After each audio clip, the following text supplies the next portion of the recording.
may tatlong manliligaw ang sabay-sabay na umakyat ng ligaw doon sa anak ni Mang Bertong na napakagandang dalaga.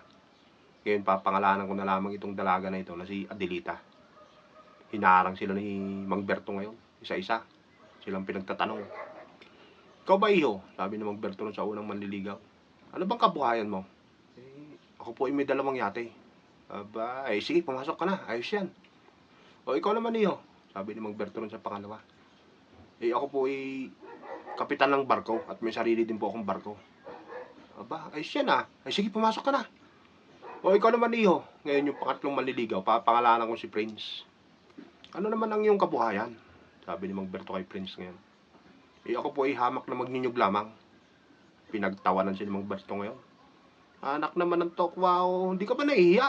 Yung dalawang kasabayan yung manliligaw, may yate at may barko. Samantala ikaw, nagnyunyog lamang.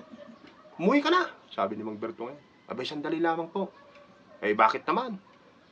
Kahit ako po'y magninyog lamang, sabi ni Prince. Kaya ko pong palubugin sa gata, yung yate at barko ng mga yan.